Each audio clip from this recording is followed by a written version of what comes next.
GoPro was worth $10 billion. By 2016, it was one of the hottest tech stocks in America. And by 2018, it had lost almost 90% of its value. All because of one decision, a decision to leave the ocean and try to conquer the sky. This is the story of how GoPro bet everything on drones and crashed. If you enjoy watching billion-dollar brands self-destruct in slow motion, subscribe, because this one is brutal. GoPro wasn't just a camera company, it was a cultural movement. Founded by Nick Woodman in 2002, GoPro solved one simple problem. Surfers wanted footage of themselves riding waves without destroying their cameras. So Woodman built a small, durable, wearable camera that could survive what normal cameras couldn't. Crashes, saltwater, snow, dirt, gravity. By 2010, GoPro cameras were everywhere.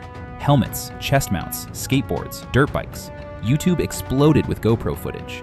Backflips, cliff dives, near-death moments in 80p. Owning a GoPro didn't just mean you had a camera, it meant you had a lifestyle. By 2014, GoPro went public at $24 per share. Within months, the stock soared to $98. The company was valued at $10.2 billion. Nick Woodman became one of the highest-paid CEOs in America.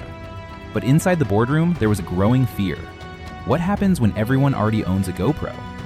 Action cameras are not smartphones. You don't upgrade them every year. You buy one. You use it for 5 years, and it still works. That durability, the thing that made GoPro legendary, became a growth problem.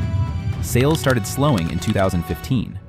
At the same time, smartphones were improving fast. The iPhone could shoot 4K. Samsung added stabilization. Water resistance became standard. For casual users, a GoPro was no longer essential. Wall Street didn't want stability. Wall Street wanted growth. And growth meant expansion. The drone market was exploding. Aerial footage was the new frontier. Cinematic travel shots, sweeping mountain flyovers, real estate videos, adventure content from above. And one company dominated it, DJI. By 2015, DJI controlled roughly 70% of the global consumer drone market. They had spent years perfecting flight stability, battery efficiency, GPS systems, and obstacle avoidance. GoPro had spent years perfecting cameras, two very different skill sets. But instead of partnering, GoPro decided to compete. They announced the Karma drone. This wasn't just a product, it was a statement. GoPro wasn't going to be just a camera company anymore. It was going to be an ecosystem. Camera, drone, editing software, media platform, everything. Over $200 million was poured into development. Hundreds of new employees were hired. Entire teams were built around technology GoPro had never touched before. Aerodynamics, flight control software, battery engineering, radio transmission systems.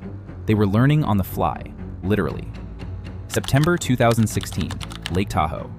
GoPro unveiled the Karma drone to massive hype. It looked sleek, foldable, portable, integrated with GoPro cameras. The marketing was perfect. Adventure from above. Pre-orders rolled in. Retailers like Best Buy gave it prime shelf space. Loyal GoPro fans trusted the brand. But reviewers noticed something immediately. It lacked features. No obstacle avoidance, shorter battery life than DJI, less advanced flight automation, and it wasn't cheaper. DJI's Mavic Pro launched around the same time with better specs. Still, brand loyalty carried Karma forward. For about 6 weeks. Then the sky started falling. Customers began posting videos online.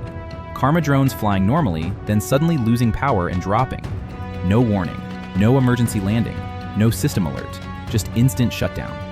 Gravity did the rest. Some crashed into lakes, some into concrete, some near crowds. The internet amplified everything. Engineering teams scrambled. They tested batteries, motors, software, GPS systems. Everything worked individually, but real-world vibration revealed a flaw. Under certain conditions, the battery could disconnect mid-flight. For a drone, that's a death sentence. No power equals no lift, and no lift equals a falling brick.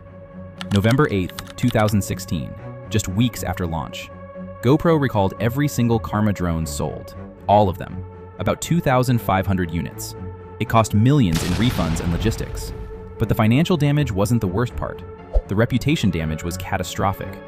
GoPro's entire identity was built on reliability.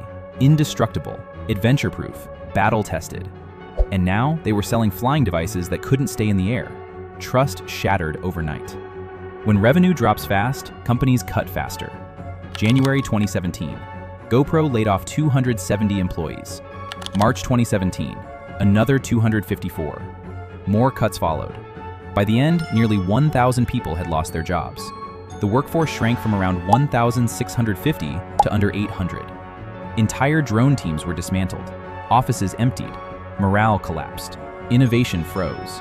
Survival became the only priority. In 2014, GoPro stock hit $98. By 2018, it was below $10. At one point, it hovered near $8. Billions in market value evaporated. Investors fled. Analysts downgraded the stock repeatedly.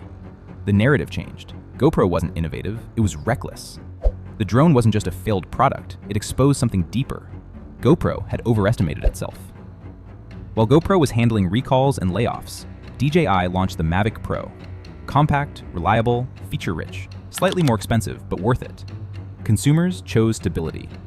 Within months, DJI controlled around 85% of the consumer drone market. And they didn't stop there. DJI entered the action camera space with the DJI Osmo Action.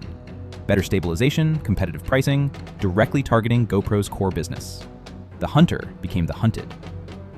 Another competitor attacked from a different angle. Insta360 focused on 360-degree cameras. Film everything, choose angles later. Creators loved it. It felt futuristic, flexible. GoPro's traditional rectangular footage suddenly felt limited. Content creators began switching. YouTubers, athletes, travel vloggers. Brand loyalty faded. Innovation had shifted elsewhere. After killing the drone in early 2018, GoPro tried to recover. They refocused on cameras, launched subscription services like GoPro Plus, cloud storage, editing tools, device replacement plans.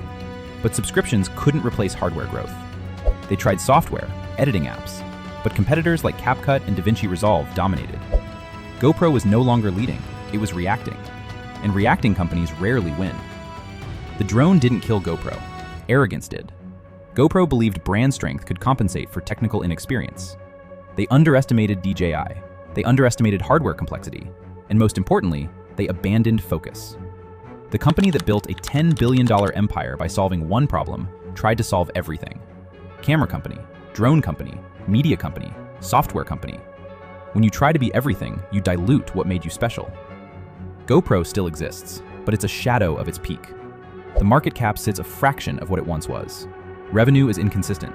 Stock price remains far below its glory days. Teen brand recognition has fallen sharply. For Gen Z, GoPro isn't revolutionary, it's old. The most dangerous moment in business isn't failure, it's success. Because success convinces you that you can't lose. GoPro mastered durability, they mastered branding, they mastered culture, but they stepped into aerospace engineering against a company that had spent nearly a decade perfecting it, and they paid for it. Expansion is seductive, growth feels necessary, but not all growth is good growth.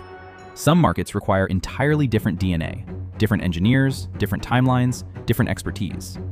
GoPro thought they could bolt wings onto a camera company. Instead, they built a falling brick. And that single product triggered mass layoffs, billions in lost valuation, lost cultural relevance, and years of recovery. The drone didn't just fall from the sky, it pulled the company down with it. What do you think?